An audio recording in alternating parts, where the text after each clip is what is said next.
Oke, assalamualaikum warahmatullahi wabarakatuh. Jumpa lagi teman-teman analis syariah.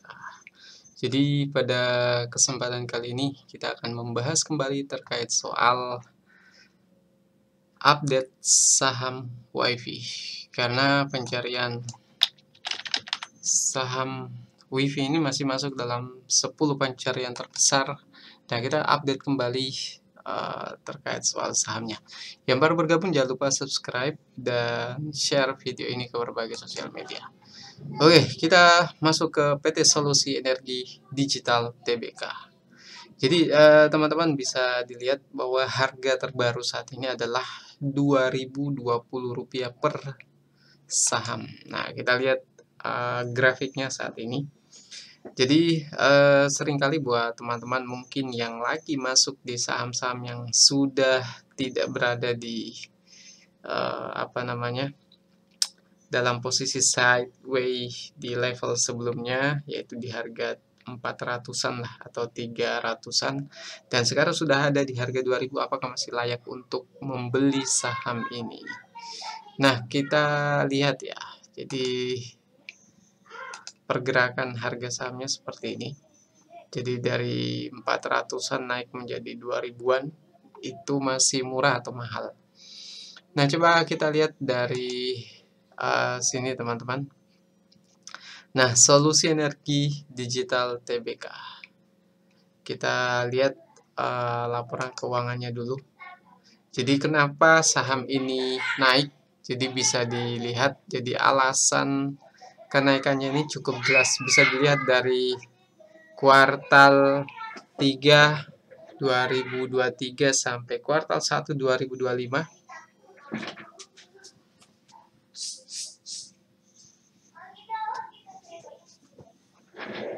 Jadi kuartal 1 2025 ini total pendapatannya itu 231 billion. Jadi bisa dilihat perkembangannya teman-teman. Nah, kita fokus ke pendapatan dan laba bersihnya. Jadi kalau teman-teman bisa lihat di kuartal yang sama ya, kuartal 1 2025 bandingkan dengan kuartal 1 2024, itu kenaikannya cukup signifikan. Itu kurang lebih hampir lebih dari 100% ya. Kurang lebih 150% kenaikannya dibanding dengan kuartal 1 2024, sehingga kenaikan harga dari harga 400-an menjadi 2000 ini sangat wajar ya. Jadi ada faktor yang jelas kenapa saham ini kemudian naik. Nah, kita masuk langsung ke rasionya ya. Jadi rasionya, oke, kita langsung lihat ke rasio-rasionya. Rasio valuasi dulu. Jadi seringkali teman-teman saya sudah menyampaikan kalau mau menggunakan kalkulator saham Excel itu ada beberapa rasio yang kita gunakan. Nah, price to earning ratio itu salah satu yang sering digunakan, dan price to book value.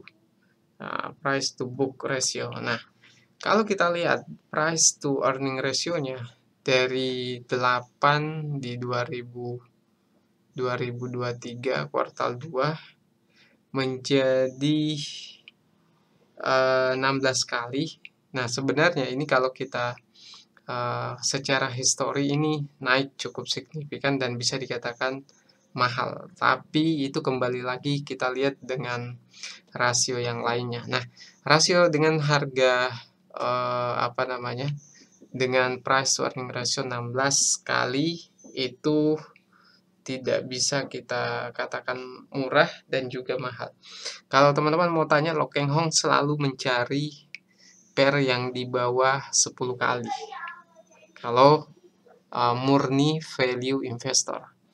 Nah, kita lihat di price to book value-nya 4,53 kali. 4,5 kali itu kalau kita bandingkan dengan yang kuartal 1 2024 itu bahkan tidak sampai 1 kali, dan itu wajar memang di harga 400-an ya, 300-400. Dengan harga yang melonjak cukup tinggi naik ke harga 2000-an per saham, otomatis book value-nya juga price to book value-nya juga naik, jadi 4,5 lebih. Nah, apakah ini mahal? Nah, teman-teman, seringkali perbandingan yang paling realistis itu, saya jarang menggunakan return on asset, lebih ke return on equity. Kenapa? Karena ekuitas itu yang bisa menampilkan valuasi real dari perusahaan. Jadi dengan PBV 31 kali, return on equity 31%, itu kalau PBV wajarnya ya sekitar 3 kali. Nah, sedangkan ini sudah PBV-nya itu sudah 4,5 kali. Jadi bisa kita katakan ini mahal secara perbandingan dengan return on equity, dan juga mahal kalau secara standar Lock and Hong. Standar Lock and Hong dia masih akan membeli di antara 0,77 sampai 1 kali ini. Lebih dari itu biasanya Lock and Hong tidak akan membeli. Karena teman-teman bisa lihat harga saham-saham yang dibeli Lock and Hong itu selalu dengan valuasi rendah. Tapi ya itu lagi, kembali lagi teman-teman bisa bertahan untuk berapa bulan untuk keep atau di hold sahamnya. Nah, itu dari segi valuasi ya. Jadi itu perbandingan dari segi valuasi dan profitabilitasnya. Jadi return on equity kita perbandingkan dengan book value, itu mungkin masih di standar 3 kali, PBV 3 kali masih mungkin teman-teman yang nekat beli sahamnya di saat ini mungkin masih bisa. Hanya perlu teman-teman ketahui karena ini kenaikannya dampak dari kinerjanya juga, karena ekuitasnya yang cukup tinggi. Nantinya kalau di kuartal selanjutnya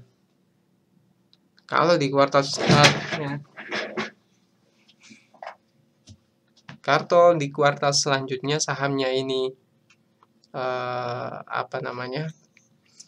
kinerjanya turun, maka nantinya bisa jadi harga sahamnya juga akan turun. Nah, itu perlu teman-teman ketahui. Jadi perlu hati-hati dengan harga saham yang cukup tinggi dengan pergerakan yang pergerakan yang cukup tinggi dibanding dengan beberapa bulan sebelumnya. Di bulan Januari 2025 itu masih di harga 400-an. Maka kalau saya pribadi, kalau teman-teman murni value investor, sebaiknya tidak perlu membeli saham ini. Masih bisa mencari saham lain yang masih tergolong murah. Itu untuk pertimbangan dasar sementara, teman-teman. Oke, kalau ada pertanyaan, silahkan. Yang mau tanya-tanya dulu monggo. Yang mau belanja kitab, ya Allah. Yang mau tanya-tanya monggo silahkan. Kalau ada pertanyaan silahkan komentar. Sekian dari saya. Assalamualaikum warahmatullahi wabarakatuh.